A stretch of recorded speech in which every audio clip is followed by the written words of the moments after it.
Seja bem-vindo a mais um episódio do YangCast. Que alegria e prazer imenso te receber por aqui. Vamos para mais uma super entrevista, o YangCast. Nós estamos aí, é que nós não numeramos, né? Costumamos não numerar as entrevistas, mas eu poderia dizer que nós já passamos esse ano aí de umas 300, 400 entrevistas fácil. E você, desde o início com a gente aqui, nos acompanhando todos os bastidores do YangCast. E eu fico muito feliz com a sua audiência, o carinho da sua audiência é muito importante para este projeto. Se você está aqui pela primeira vez, já aproveita, se inscreve no canal, ativa as notificações para você não perder nada e toda vez que o Yang chegar, você será notificado e notificada que o YangCast está no ar. Então clica aí no botão de se inscrever e ativa as notificações. Eu estou recebendo um convidado muito especial, a segunda vez que ele retorna aqui, né, está de volta para bater um papo com a gente, falar um pouco sobre o reino, falar um pouco sobre o evangelho. Ele que é um jovem pregador, né, que tem viajado o Brasil e o mundo, a Europa, tem, né, andado aí pelo mundo inteiro levando a palavra. E eu tenho a alegria de recebê-lo aqui hoje no YangCast para a gente bater um papo. Hoje eu estou recebendo meu querido amigo Rafael Estevam aqui de volta no Yang. Seja Meu bem-vindo, amigo meu André, mano. como é que você tá? Tudo certo? Muito obrigado pela recepção, muito obrigado por abrir as portas novamente desse grande podcast que tem sido uma bênção na vida de muitas pessoas e assim foi uma bênção na minha vida. Eu sou grato a Deus e também sou grato a tenho o costume de dizer aos amigos, o Laboratório dos Cortes, O que tem, laboratório. tem Boa. abençoado a vida de muita gente, muita gente. E depois que eu vim aqui no YangCast, a minha rede social deu uma ampliada, Deus tem feito muitas coisas através da ferramenta e também sou grato a Deus pela vida de vocês aqui, que tem nos proporcionado muita bênção. Amém, meu amigo. Eu até queria te perguntar como é que foi a repercussão, porque você tem um corte viralizado aqui no Yang, tá com 2 milhões 2 de. milhões, 2 Cara, milhões. 2 milhões. Eu conversava com alguns amigos, né, essa semana, e aí eu parei pra refletir em algo que é muito interessante. Cara, você sabe o quanto é difícil, quem tá na internet já há um bom tempo, e principalmente diz isso, o quanto é difícil você bater 1 milhão de Sim, visualização. é muita coisa, É muita coisa. é E muita 1 milhão coisa. de visualização é algo que as pessoas, quando elas atingem esse número, elas já ficam, uau! E o YangCast, ele frequentemente A- bate esse número, Atinge atinge esse. 2, 15, 20 milhões. E essa conversa, ela me fez justamente parar e refletir sobre o quanto é interessante a gente seguir aquela lei do checkpoint, né? Que é comemorar cada etapa, comemorar cada vez que você alcança um benefício, então cada vídeo viral. E isso me trouxe uma reflexão sobre o trabalho que a gente tem feito aqui no Yang, sobre o quanto a gente tem agregado na vida das pessoas. Eu fico feliz em saber que as pessoas têm. O Yang tem sido uma plataforma de lançamento para essas pessoas, que é o seu caso. Quando 2 eu, milhões de quando eu visualizações. cheguei aqui, eu tava com de 9 mil para quase 10 mil seguidores. Mas Uhum. através desse corte de 2 milhões, eu tô batendo agora 22 mil. Bati agora 22 mil seguidores, uma média aí de 12 mil seguidores através de um corte de 2 milhões de visualização. E se a gente for parar para ver, é muita coisa. Deu um auge muito, um engajamento muito grande no meu Instagram. E o YangCast é o que mais viraliza corte no Brasil, né? Esse é o Yang, né? É o podcast do Yang. O YangCast é o podcast cristão que mais viraliza no Brasil e eu fico muito feliz com todo esse alcance, com toda essa audiência. Meu amigo, vamos lá, tá pronto? Como é que tem sido aí esses dias na obra, né? Olha, Você que chegou agora da Europa, tem tá? sido muito cansativo, cara. Rapaz, eu voltei da Europa e graças a Deus as portas se abriram tudo e até agora eu não parei. Aham. Final de semana agora eu fui para Ituiutaba, E Tuiutaba? Ituiutaba, Minas Gerais. Fica 1 hora e meia de Goiânia. Eu fui de carro, 10 horas, de 10 horas e meia a 11 horas de viagem. Aí eu fui bate e volta, preguei e voltei para poder pregar numa cidade próxima ali ainda. Mas graças a Deus é sobre o reino, é tudo sobre ele e a gente está prosseguindo, executando o ministério com excelência e o nome do Senhor ter sido glorificado, graças a Deus. Agora, um ponto interessante, né, é justamente ali sobre. A gente fala no contexto geral sobre ser diferente, né? No contexto geral. Qual é a necessidade que o cristão ele tem de também ser diferente? Apesar de termos o mesmo Pai, apesar de estarmos no reino, caminhando para o mesmo propósito, qual é a importância de ser um cristão diferente? Yang, isso aí é algo muito delicado em se falar, Até porque, se nós formos olhar bem dentro das nossas igrejas, existe um problema muito sério, que até se torna uma armadilha, que se chama a zona de conforto, o famoso culto protocolado. E o que é o culto protocolado? É quando as pessoas entram dentro de um templo já sabendo o que eles vão fazer. Já sabe a hora que levanta a mão, já sabe a hora que eles ficam de pé, já sabe a hora que tem que glorificar e até a hora que ficar quieto. Porém, Deus tem me usado na parte avivalista, e aonde eu chego, pela misericórdia, Deus me usa através do avivamento, de uma palavra com poder, com fogo, com Pentecoste. E uma coisa que eu percebi, crente diferente incomoda quem é crente normal. Crente que dá glória a Deus diferente incomoda quem dá glória a Deus normal. Aquele crente que gosta de gritar um aleluia bem alto, ele incomoda aquele crente que gosta de ficar quietinho no canto dele. Ele olha para a pessoa e diz, para que fazer isso? Deus não é surdo? Ou aquele crente que pula da cadeira, dá uma rajada de língua estranha, tem gente que coloca a mão no ouvido e fala, mas para que fazer isso? Está querendo chamar a atenção do pastor. Só que eu não vou muito tempo atrás, não.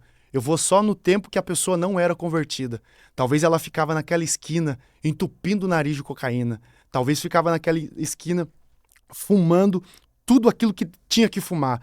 Ficava na porta daquele bar enchendo a cara de cachaça. Pagava o raio daquela ficha pra jogar no raio daquela sinuca. Cantava naquele karaokê tudo desafinado, mas cantava.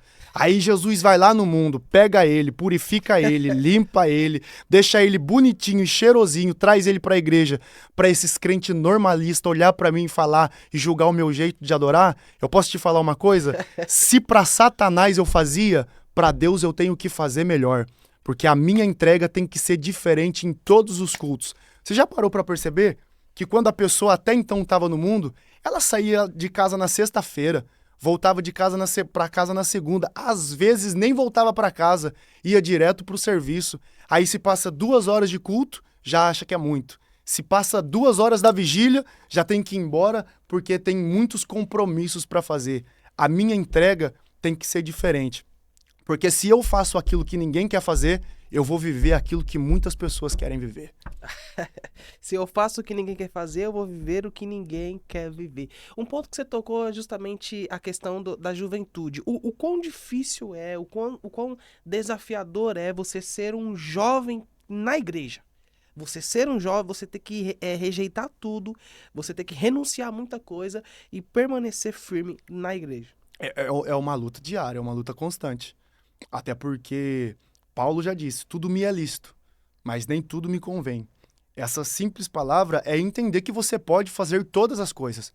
Você pode ter um ministério, mas ao mesmo tempo você pode trair. Você pode ter um ministério, mas ao mesmo tempo você pode pecar. Tudo me é lícito, mas nem tudo me convém, pelo fato do meu posicionamento. Quem eu quero transparecer, quem eu quero divulgar em mim. Porque a minha pregação não está no poder das minhas palavras. A minha pregação está no poder das minhas atitudes diante do altar. Uau. Porque é muito fácil as pessoas verem Deus na minha fala, mas difícil é as pessoas verem o reflexo do Espírito Santo na minha conduta de vida. Uma mulher olhou apenas para um profeta e disse, eis que vejo que aquele homem é um santo homem de Deus. E você ser jovem e ser pregador ainda, ou ter um ministério, é bem mais difícil, porque a quem muito é dado, muito é cobrado. E existem muitas pessoas novas, eu dou graças a Deus, porque tem muita pessoa que fala que essa nossa geração está perdida, mas isso é uma mentira. Você acha que não? Eu acho que não. A nossa geração não está perdida? Não, porque tem muito profeta aí igual Elias. Ai, só restou eu. Ainda existem anônimos, trancados, firmes, fiéis, que não se converteram a Baal. Existem jovens de coração íntegro, e eu falo isso com toda a sinceridade do mundo, que só estão esperando uma oportunidade. Mas talvez essa pessoa vai crescer no anonimato e vai morrer no anonimato. Porém, é desses tipos de pessoas que Deus quer, porque talvez eu vou entrar em lugares que você não vai entrar. Você vai entrar em lugares que eu não vou entrar. Só que se cada um fizer a sua parte com compromisso e fidelidade, o fardo fica mais leve. O evangelho é propagado e em breve, se todo mundo fizer a sua parte bem feita, rapidinho Jesus volta. Cara, a competição, por exemplo, Porque hoje você é um pregador itinerante e a gente sabe que o universo dos pregadores itinerantes, ele é bem complexo, né? São vários pregadores itinerantes. Acho que o país que mais tem pregador é o Brasil, nenhum outro tem. É tanto que os outros países, eles buscam a água aqui, né? Levam os pregadores daqui para outros lugares. E nesse contexto, assim, dos pregadores itinerantes, você enxerga ainda hoje, nos dias atuais, muita competição? Existe Demais. muita competição? E qual é o risco, qual é o perigo da competição no meio dos Eu vou pregadores? falar algo aqui que Vai, eu posso solta, até solta, agradar você tá em muitas casa. pessoas, mas também eu vou desagradar muita gente. Altar virou Olimpíada. Microfone virou tocha olímpica. As pessoas querem subir no altar para mostrar performance, não para mostrar entrega. E o que pega é isso. Existem jovens que têm medo de indicar outros jovens porque talvez a pessoa prega mais que ele, canta mais que ele, e ele não vai ser chamado mais para o congresso. Ele não vai ser mais chamado pela porta da igreja que o chama. Só que não é sobre agenda, Yang. É sobre entender que quanto mais tiver unidade no reino, mais leve e mais fácil fica para você propagar e pregar o evangelho. Até porque eu preciso de você, você precisa do teu pastor, o teu pastor precisa dos obreiros. E em reino, eu disse isso no último corte e eu falo de novo, reino dividido não prospera. Precisa de união, tanto da parte de pastores, tanto da parte de pregadores, como da parte de cantores. Porque pastores estão comendo carne de ovelha, pregadores estão arrancando lã de ovelhas, cantores estão estrupando a noiva do cordeiro através de migalhas de ouro, de prata. Só que o problema é isso. Você até pode pregar sobre Jesus, mas Jesus não está na sua pregação. Você pode até cantar sobre Jesus, mas Jesus não está no seu louvor. Porque não é sobre competição, é sobre se juntar, se unir para poder engrandecer o nome de Jesus. Cara, um ponto muito importante que é interessante da gente falar é que justamente a gente tem aquela questão de hoje os jovens eles estão se tornando pregador mais cedo do que antes. Porque antigamente, até, por exemplo, falar sobre um pregador mirim não era muito comum. Sim. Você contava nos dedos, né? Antes Aham. você tinha ali um Alex Silva, né? Os primeiros ali. Ah, não, dava Hoje para a sim. gente já ouve com muita facilidade, né, falar sobre os pregadores jovens, né, os pregadores novos. Hoje cada estado tem 5, 6. O quanto isso comunica? Na sua visão, você acha saudável, por exemplo, um pregador novo, um jovem pregador dos seus 15, 16 anos, já iniciar o seu ministério? Ou você é a favor de, primeiro, a escola bíblica dominical, primeiro aprender, depois pregar? O que você pensa sobre isso? O ministério ele tem que ser estruturado nas suas bases. A base da palavra, a base da oração, a base do jejum e também a base da constância. Da constância. Para um ministério ele ser consolidado, ele precisa ser preparado. Porém, eu prefiro 1000 vezes ver uma criança com Bíblia na mão do que com um cigarro de maconha na mão. Eu prefiro 1000 vezes ver uma igreja, ver uma criança se consagrando no altar do que ver ele em uma esquina sendo acompanhado por outras amizades. E o problema um texto fala: não tem como colocar vinho novo em odre velho.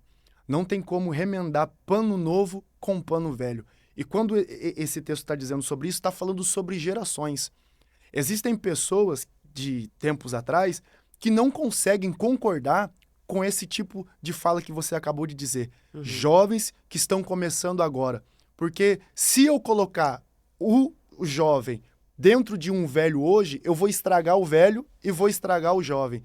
Se eu colocar uma cabeça de um jovem hoje na cabeça de um velho de ontem, eu vou estragar a cabeça de um jovem hoje e a cabeça de um velho ontem. Uhum. Porém, se faz necessário, porque todo o tempo passa. Eu estou construindo o meu tempo, mas se Jesus não voltar, o meu tempo vai passar.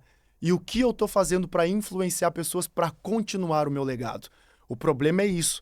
Eu dou graças a Deus pelos jovens que estão sendo levantados hoje, sim, mas os jovens com compromisso, que estão se levantando, se preparando, independente da faixa etária de idade. Até porque Deus usa quem quer, da maneira que quer, da forma que quer e do jeito que quer.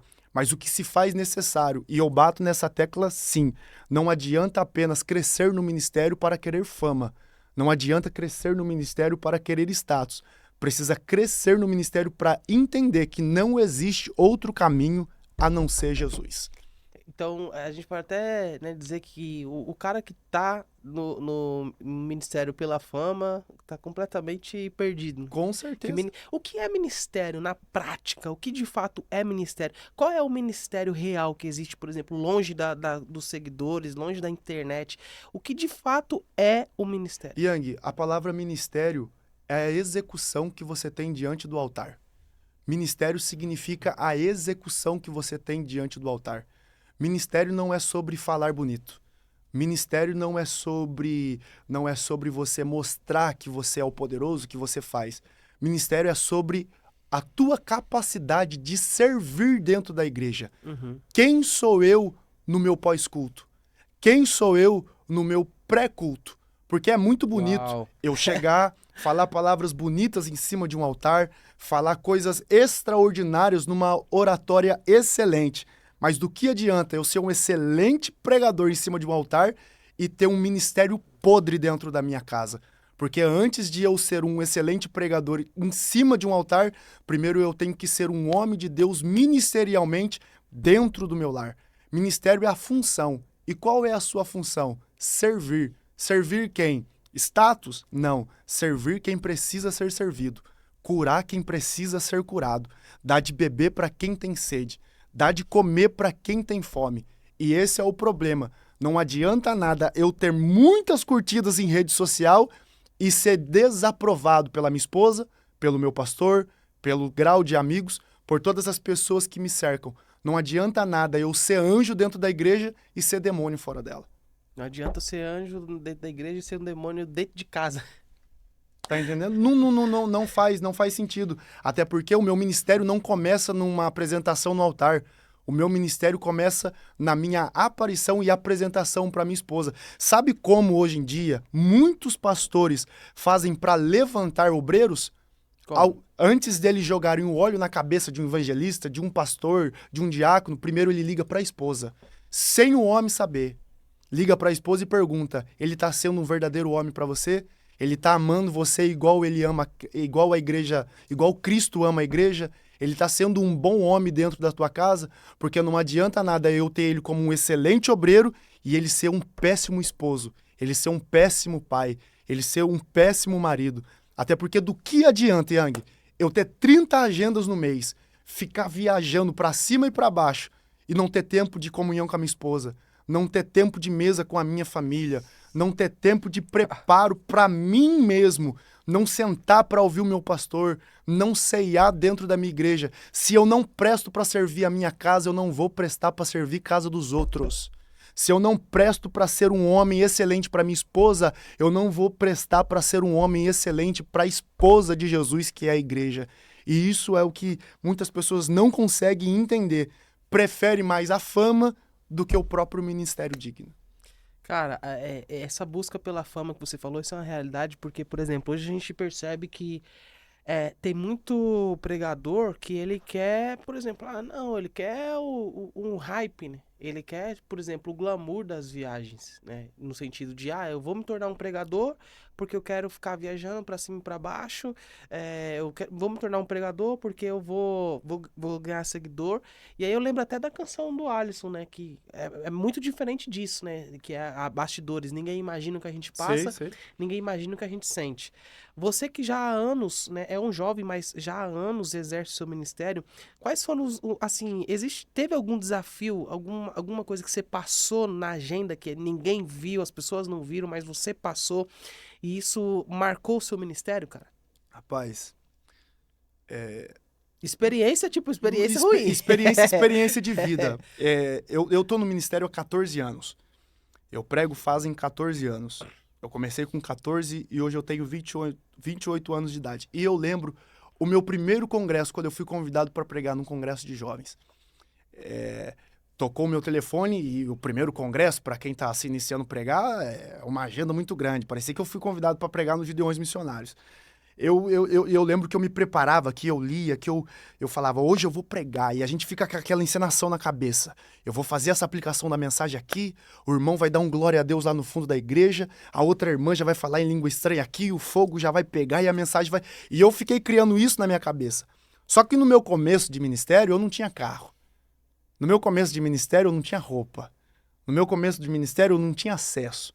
E eu lembro que eu dependia da minha mãe e do meu pai para poder ir para o culto. Eu não tinha carro. Quem tinha era minha mãe, quem tinha era o meu pai.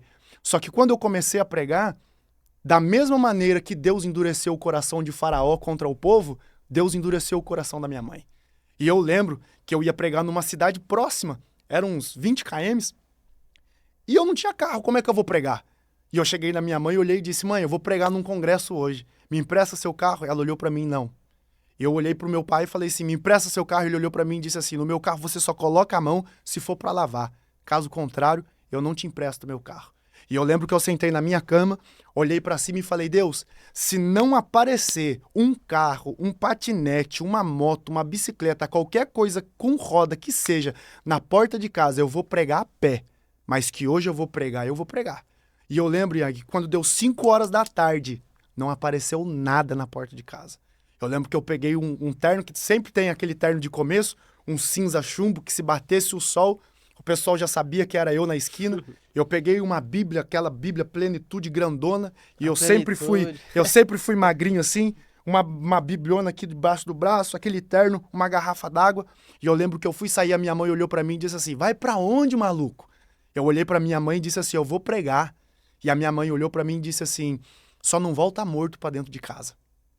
E eu saí da minha cidade, fui até a próxima cidade andando. E eu lembro que quando eu cheguei dentro da igreja, cansado, fadigado, suado, pronto para desistir, olhando para cima e dizendo, isso aqui não é para mim. Quando eu cumprimentei a igreja com a paz do Senhor Jesus e apenas saudei a igreja com uma mensagem, eu lembro que foram 35 almas no altar. Fora as 60 almas que foram batizadas com o poder do Espírito Santo. Isso aqui é a experiência de vida que a gente leva. Só que esses tipos de experiências nos traz maturidade. E hoje eu falo para você, se for necessário pregar de a pé, eu prego. Se for necessário pregar de bicicleta, eu prego. Se for necessário passar fome pelo ministério, eu passo. Porque as experiências passadas se traz amadurecimentos futuros. Cara, é legal ver, né, saber que existe justamente uma geração que é uma geração que ama pregar acima de tudo, né? Ama a palavra acima de tudo, que rompe desafios, às vezes as dificuldades da vida, e vence as dificuldades, mas faz tudo para ir pregar e para cumprir o envio da palavra. Isso é legal. Só que, por exemplo, na geração atual, a gente percebe que a questão do escândalo, né? Que é um tema tanto quanto polêmico. Hoje em dia tem muitos escândalos. Qual que é a sua visão, cara, sobre os escândalos que a gente tem visto hoje em dia? Essa parte é bem delicada. Por N situações. Primeiro é que muito crente dentro da igreja não tem a maturidade correta que deveria ter. Muitos obreiros dentro de igrejas não têm a maturidade correta que deveria ter. Por quê? Porque qualquer motivo é motivo para desviar. Qualquer motivo é motivo para se escandalizar. Só que o padrão do escândalo sempre foi em questão de pessoas que se dizem ser santas, mas ao mesmo tempo estão fazendo coisas que não condiz com a santidade. Porém, eles estão mudando o ato do escândalo dentro da igreja. Até porque o que muitas pessoas acham que escandaliza um descrente é dar um glória a Deus alto. O que muitas pessoas acham que escandaliza um descrente é dar um aleluia alto. O que muitas pessoas acham que escandaliza um descrente é falar em língua estranha, é marchar na cara do cão, é fazer aviãozinho. Só que isso não escandaliza o descrente. O que escandaliza um descrente é ter aparência de anjo dentro da igreja e coração de demônio fora dela. O que escandaliza um descrente é você levantar a mão para cantar santo dentro da igreja e levantar a mão para bater na esposa fora dela.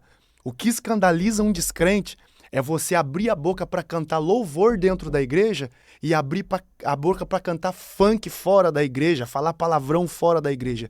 E isso é o que me dói.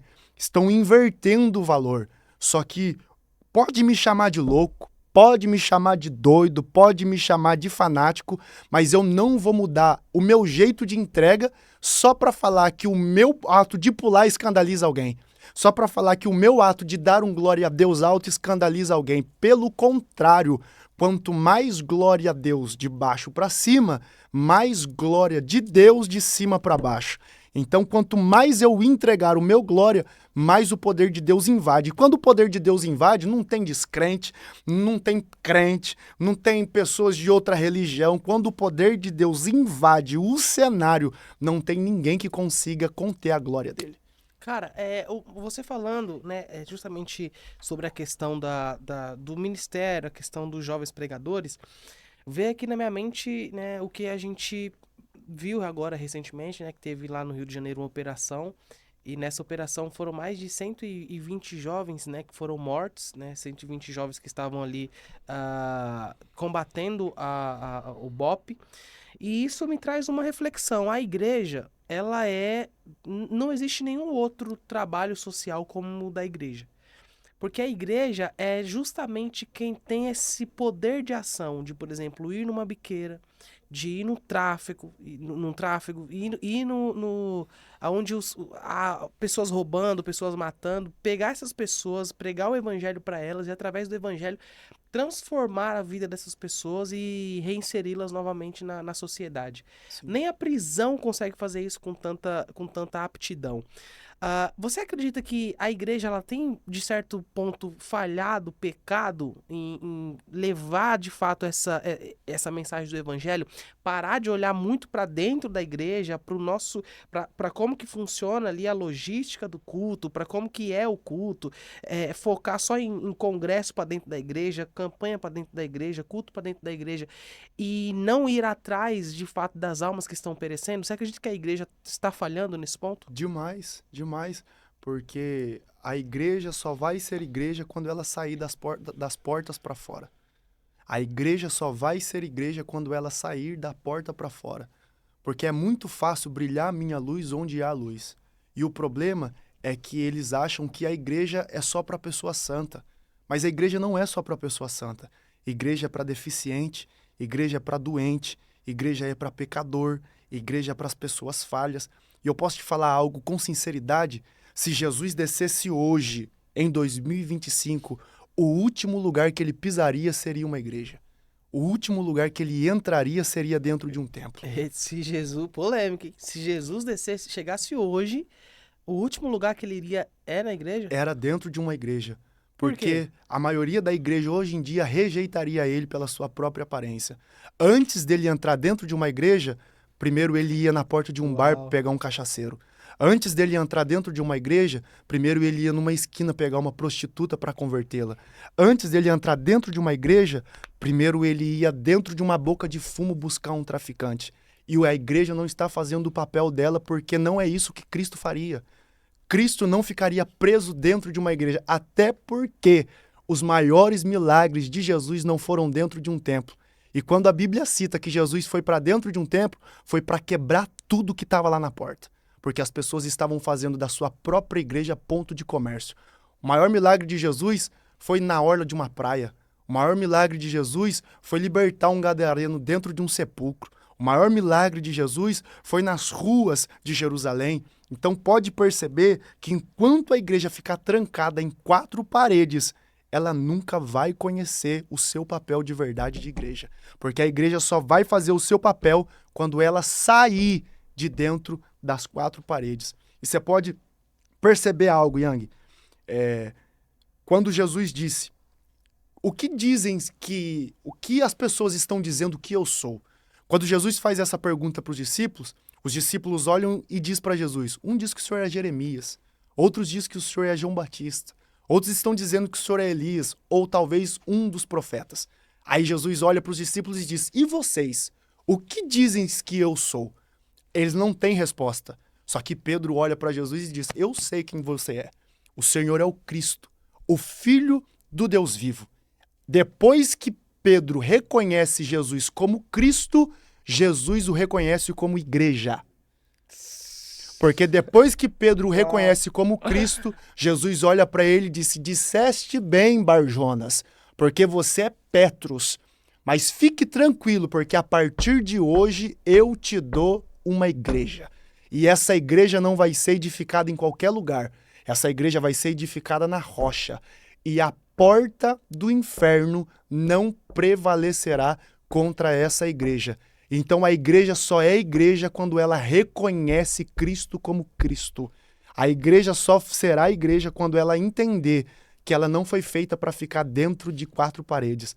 Ela foi feita para ser instituída pelo mundo e propagar o evangelho a toda criatura. É o contexto, por exemplo, ali daquele homem que foi atacado por salteadores, né? Ali você tem, o homem está parado, caído, sangrando no caminho do templo.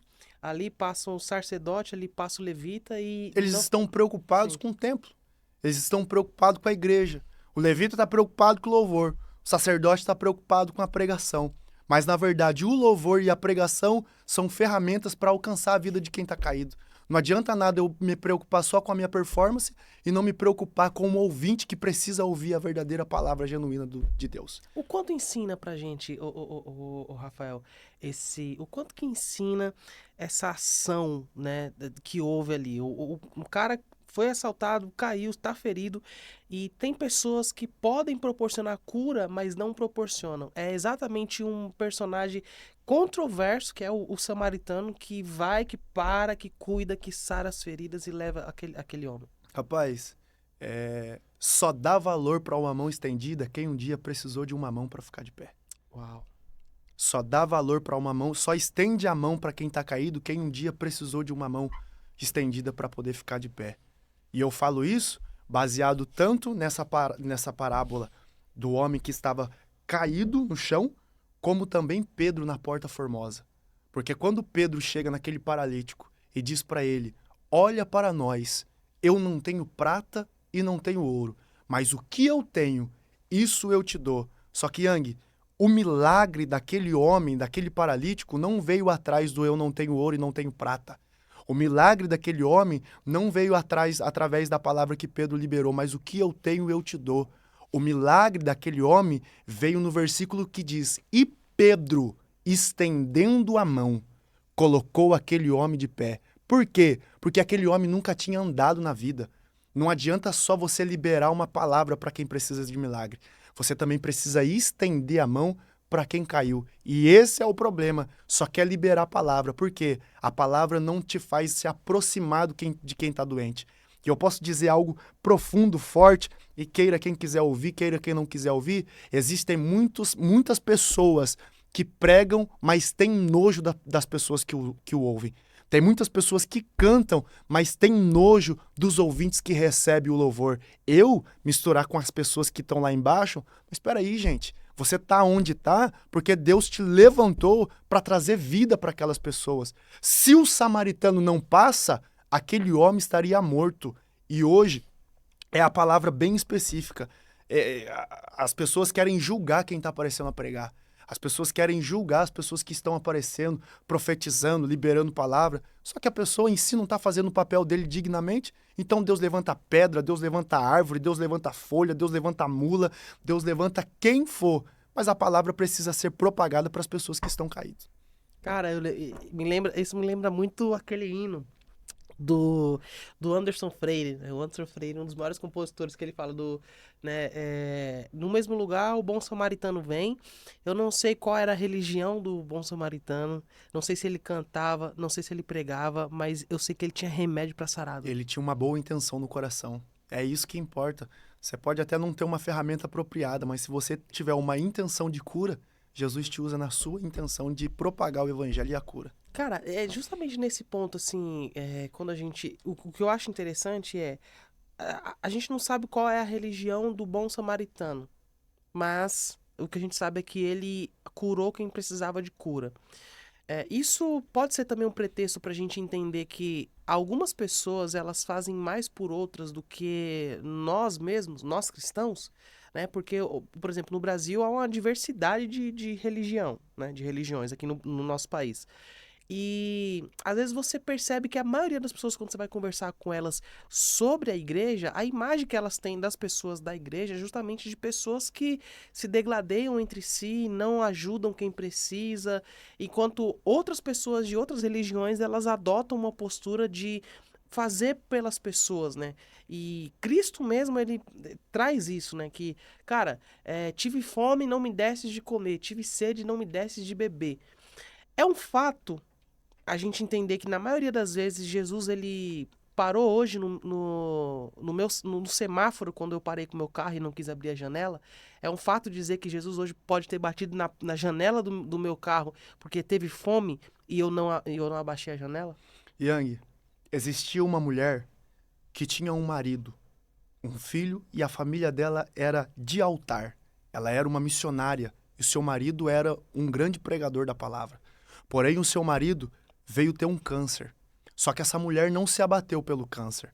O marido foi internado e ela sempre orava dizendo: Deus, eu sou tua serva, eu te conheço, cura o meu marido, salva o meu marido, tira esse câncer do meu marido. E ela olhava para o filho e dizia: eu vou orar e eu não quero que ninguém me incomode. E durante 3 dias, um mendigo batia na porta de sua casa, falando: eu quero comer, eu quero beber, eu quero vestir. Só que a mulher descia as escadas e dizia: sai para fora, porque você não sabe a dor que eu estou passando. O marido já estava em caso de decomposição, quase morrendo. E um dia ela foi para dentro da igreja. Chegando lá, todo mundo sabendo da vida daquela mulher, ela pegou, correu no altar e gritou: Deus, eu sou tua serva, eu te conheço. Por que o Senhor não cura o meu marido? Aí, nesse momento, Deus levantou um profeta, colocou a mão no ombro dela e disse assim: como ousa dizer que me conhece? Se por essa semana eu fui 3 vezes na sua casa e você bateu a porta na minha cara. Jesus usa pessoas distintas. Jesus usa pessoas sem dinheiro. Jesus usa pessoas que estão passando por necessidade, sim. Porque foi como eu disse, o que vale é a intenção do coração. Jesus usa quem quer, da maneira que quer, do jeito que quer. E eu posso dizer algo mais profundo ainda: existem muitas pessoas com coração bom que ajudam o próximo, dá de comer para quem tem fome, mas essa pessoa não é crente. Ela apenas faz as atitudes de crente, mas ela ainda não é crente porque ela não sabe ainda que ela não é crente. Só que daí fica a pergunta que não quer calar: será que realmente quando a trombeta soar, essa pessoa que sempre ajudou, essa pessoa que sempre estendeu a mão, essa pessoa que sempre fez, mas ao mesmo tempo ela dizia que não é crente, será que realmente ela fica?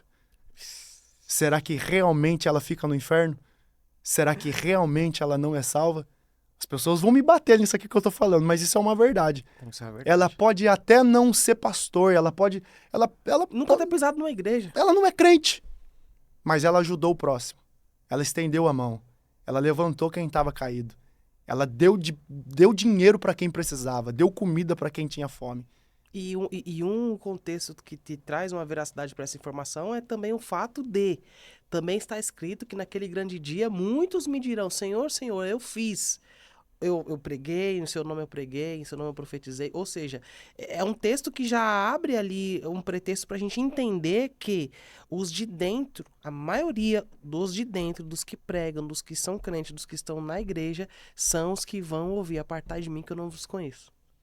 E eu vou falar uma frase isso aí. que um grande pregador do Brasil disse: a maior dor de um crente é passar a vida toda o chamando Deus de pai e naquele grande dia Deus não te reconhecer como filho. Vai ser uma loucura, Yang. Quem a gente acha que vai ficar vai subir, quem a gente acha que vai subir vai ficar, vai ser uma loucura. Eu só sei de uma coisa: eu não quero estar aqui, eu quero estar lá em cima. E a cada dia que passa a gente vê isso, né? Justamente essa falta de amor ao próximo, né? A falta de amar o próximo como a ti mesmo, a falta de olhar mais pro lado. Às vezes a gente tem uma visão muito... A gente falta ter uma visão horizontal, né? Que é a visão justamente de olhar para o lado, de ajudar pessoas. Qual é o conselho que fica, Rafael, nesse sentido, para que as pessoas elas olhem mais para o lado e sejam mais braço estendido e menos dedo para apontar? Porque às vezes acontece isso no contexto de, por exemplo, quando cai alguém dentro da igreja. Pô, caiu alguém dentro da igreja, tem dedo para apontar. O grupo de irmãs vai lá e em vez de ajudar, vamos abraçar, vamos trazer para dentro, condena. Os obreiros, em vez de estender a mão, poxa, você caiu, mas o que você está precisando? Vem cá, condena. Nesse contexto, qual é o conselho que fica para essas pessoas que gostam de apontar as outras? Faça para alguém aquilo que você gostaria que fizessem para você. Yes. Seja uma ferramenta na vida de alguém da mesma maneira que Deus levantou alguém para ser uma ferramenta na sua vida. Até porque evangelho não está baseado em apontar dedos. Evangelho está baseado em estender a mão para levantar quem caiu. Nunca julgue o momento de alguém por conta de uma queda. Até porque uma página manchada não consegue alterar uma história de propósitos escrita por Deus. Uau. Faça para alguém aquilo que você deseja que alguém faça para você. Você já presenciou, por exemplo, Rafael, esse contexto, assim, às vezes, na igreja, poxa, uma pessoa teve uma fraqueza e caiu. E ela foi condenada, foi mais condenada do que ajudada, do que auxiliada. Das pessoas, não, vem cá, eu entendo que você caiu, mas vem cá. Eu vou te estender a mão, vou te dar um ombro. Yang, a gente só precisa entender aqui dois pontos para as pessoas entenderem que a gente não está fazendo apologia a pecado. Sim. Existem dois tipos de situação. Primeiro, a falta de vergonha na cara. Porque existem pessoas que pecam por pecar, caem por cair, erram por errar. Mas existem pessoas que vacilam. E o ministério, o propósito, a igreja, não vai te ausentar de quedas. Não vai te ausentar. Só que o problema é as pessoas quererem vincular o dia mal com queda. Querem vincular coisas que estão acontecendo de ruim com pecados. João, capítulo 9. Lembra que os discípulos olharam para Jesus e disseram: quem pecou para com que ele nascesse cego? Ele nascesse assim. Ele ou os pais dele? Ou os pais. Querer justificar a deficiência dele em um pecado. E tá aqui o problema. Lucas, capítulo 13, também fala: homens querendo indagar Jesus por consequências de homens que morreram. Só morreram porque pecaram. Só caíram porque pecaram. Só que sabe o que Jesus olha para eles e diz? Da mesma maneira vos digo, que se vós também não se arrependerdes, também perecereis. Porque estar de pé não me torna mais santo do que quem caiu. Porque é mais fácil quem caiu se levantar do que quem está de pé se arrepender de verdade. É mais fácil quem está na lona se levantar e voltar a ter o seu ministério digno, a sua vida íntegra, do que quem está de pé se converter e se arrepender de verdade. E já dizia o profeta Joel, hoje em dia é muito culto de veste rasgada e pouco culto de coração sincero. As pessoas querem julgar a queda de alguém, mas mal sabem elas que elas estão convivendo com seu pecado de estimação. O que é mais difícil? Uma pessoa se arrepender e se levantar, ou uma pessoa que está de pé fingindo que está viva, mas na verdade está podre por dentro? Não é nem o Espírito Santo que usa essa pessoa, é o diabo entrelaçado no pecado. É a performance que o demônio coloca no ouvido dessa pessoa. Então é mais fácil uma pessoa que caiu voltar para o altar do que uma pessoa que já está no altar se arrepender de verdade. É muito mais fácil. Por exemplo, e qual é a mensagem que fica, né? É igual, conforme você falou, não é fazer apologia ao pecado. E entendendo que existem pessoas que estão feridas com a igreja, pessoas que saíram, eu sempre digo que o número, se as pessoas que saíram voltassem, o nosso número iria triplicar. Sim. Né? Porque hoje em dia, cada dia que passa, a gente vê o aumento do número dos afastados e os desigrejados, não sei se seria a palavra certa. Mas esse número é um número que tem uma crescente. Né? Esse número é um número que cada dia que passa, muitas pessoas elas estão saindo da igreja. Qual é a mensagem que fica para os afastados, para os filhos pródigos, para as pessoas que se magoaram com outras, de repente por conta de ações e atitudes de outras pessoas, mas esqueceram que Cristo nunca feriu essas pessoas e que, muito pelo contrário, ele é o pai que aguarda o retorno do filho pródigo. Qual é a mensagem?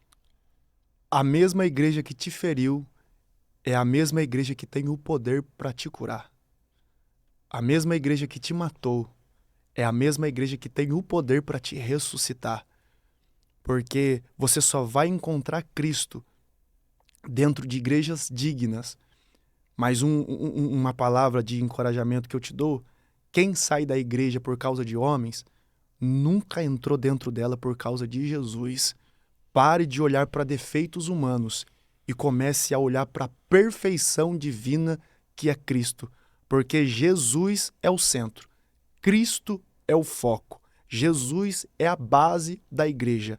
E se um dia você realmente abrir o seu coração de verdade para Cristo, você pode ter certeza que tudo que está bagunçado, Jesus vai arrumar. E o mais importante, quando a trombeta soar, você vai fazer parte do coral angelical para cantar santo lá em cima nos céus. É isso aí, esse é o Rafael. Cara, toda vez que vem, o homem deixa umas pérolas. Graças a Deus. Cara, muito obrigado, Rafael, por você Graças mais a uma Deus. vez, cara. Abençoar a nossa audiência, deixar um conteúdo incrível. Cara, obrigado, um Tamo prazer. junto. Eu Fica que à vontade agradeço. agora, deixa suas redes sociais. Quem quiser te agendar, quem quiser te seguir, fica à vontade. Gente, para quem não me conhece, o Rafael Estevão. Tenho certeza que o Yang vai deixar na descrição aqui, no link abaixo para você. Mas se você quiser me seguir, Rafael Estevão _oficial no Instagram. Rafael Estevão com AM no final do Estevão, tá? _ oficial. Lá você vai ter acesso a todas as outras páginas digitais, a contato de agenda, a tudo aquilo que você precisa para poder me conhecer mais. Rafael Estevão com AM no final, _ oficial. Ó, e já aproveita e chama lá no Instagram, você que é pastor, você que, né, a gente tem uma quantidade, assim, muito grande de pastores em todo o Brasil e no mundo também que assiste o Youngcast, então, eu recebo mensagem no Instagram de pastor que fala assim: Yang, eu agora, quando quero agendar pregador na minha igreja, eu vou assistir as entrevistas do Youngcast pra ver As indicações do Yang. que o pessoal que vai no Yang, o pessoal tem pão, então eu assisto pra levar na minha igreja. Então eu fico muito feliz com isso. Então você que é pastor, vai no Instagram, aí tem, só chamar no direct, o pessoal da equipe do Rafael vai passar Pronto para atender o todo mundo. contato, né, pra você, e aí você leva o Rafael na sua igreja, é um menino de Deus, é um menino que, como vocês veem, tem bastante conteúdo. Então, essa é a nossa recomendação. Eu vou facilitar, vou deixar aqui na descrição o Instagram do Rafael. É só você clicar aqui e aí você chama ele e agenda ele na sua igreja. Eu vou ficando por aqui. Essa é mais uma super entrevista aqui do Youngcast. Não se esqueça de fazer o quê? Se inscrever no canal e ativar as notificações. Vou deixar o próximo episódio aqui do lado. É só você dar um clique e eu te recebo lá dentro de 3 segundinhos para mais uma entrevista aqui no Youngcast. Só você clicar aqui que eu estou te esperando.